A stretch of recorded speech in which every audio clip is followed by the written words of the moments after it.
अध्यक्ष महोदय, महामहिम सन्माननीय राज्यपाल महोदयांनी दिनांक 7 डिसेंबर 2024 रोजी केलेल्या अभिभाषणावर मी समर्थन देण्यासाठी व माझे विचार व्यक्त करण्यासाठी उभी आहे।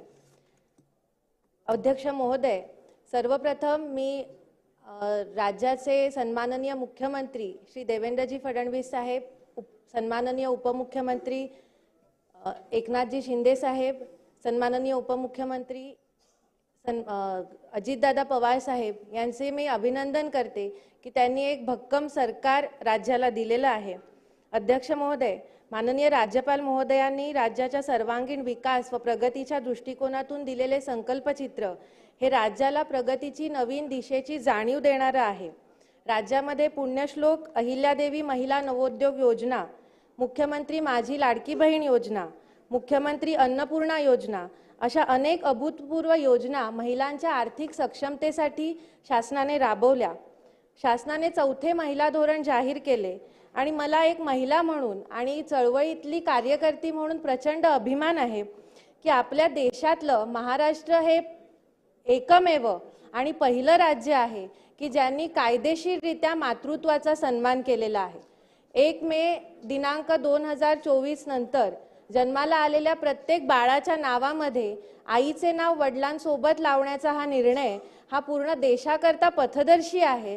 तसंच आर्थिक सक्षमतेबरोबर सामाजिक सक्षमता आणि सामाजिक समता प्रस्थापित करण्याच्या दृष्टीने सरकारने उचललेलं हे महत्त्वाचं पाऊल आहे।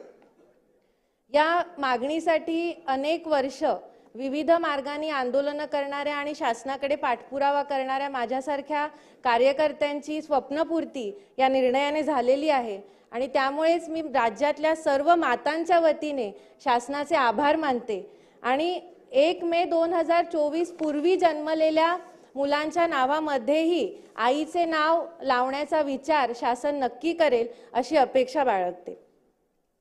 अध्यक्ष महोदय, माननीय राज्यपाल महोदयांनी त्यांच्या अभिभाषणामध्ये मुंबई पुणे मेट्रो प्रकल्पाचा उल्लेख केला।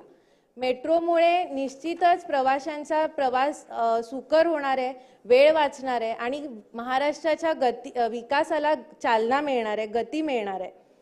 अध्यक्ष महोदय, मला या निमित्ताने एक विनंती करायची आहे की विरार, नालासोपारा, वसईमध्ये गेल्या अनेक वर्षांमध्ये खूप लोकसंख्या वाढलेली आहे आणि तेथली लाखो लोक हे आपल्या उपजीविकेसाठी मुंबईमध्ये रोज प्रवास करत असतात लोकलने।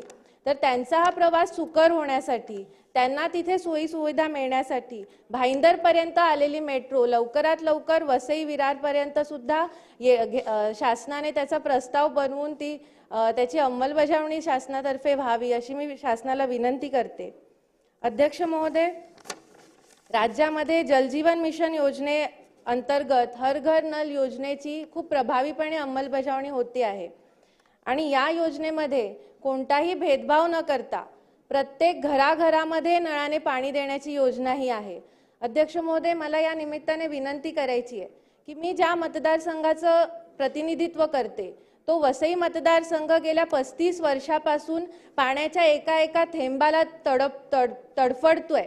तर ह्या योजनेची अंमलबजावणी वसईच्या ग्रामीण भागामध्ये आणखीन प्रभावीपणे व्हावी आणि लवकरात लवकर तिथल्या प्रत्येक घरामध्ये पाणी पोहोचावं अशी मी विनंती करते। तसंच शहरी भागासाठी अमृत योजना 2.0 ही योजना सुरू केलेली आहे महानगरपालिकेच्या क्षेत्रांमध्ये।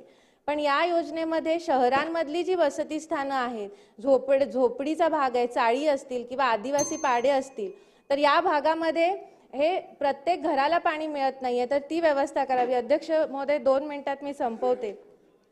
अध्यक्ष महोदय, राज्यपालांनी त्यांच्या अभिभाषणामध्ये राज्यभरात हरित आच्छादन क्षेत्र वाढवण्यासाठी हरित महाराष्ट्र कार्यक्रमाची घोषणा केलेली आहे। मला या निमित्ताने सांगावं वाटतं की आमच्या वसईमध्ये खूप सुंदर हरितपट्टा आहे आणि हा हरितपट्टा वाचवण्यासाठी मी, माझे वडील, त्यावेळेचे तत्कालीन आमदार श्री विवेक पंडित आणि तिथले वसईकर जनता गेली अनेक वर्ष वेगवेगळ्या माध्यमातून आंदोलनं करत होतो आणि या आंदोलनं दडपण्यासाठी त्यावेळेचं जे काँग्रेस सरकार होतं त्यांनी अमानुष लाठीचार्ज केले, अनेक प्रकार केले होते। पण त्या सगळ्याला न जुमानता ही चळवळ सुरू राहिली आणि अजूनही वसईकर जनता हरितपट्टा वाचवण्यासाठी प्रयत्नशील आहे। मला या निमित्ताने एकच वाटते की सरकार हा हरितपट्टा वसईचा वाटवण्यासाठी निश्चित पावलं उचलेल।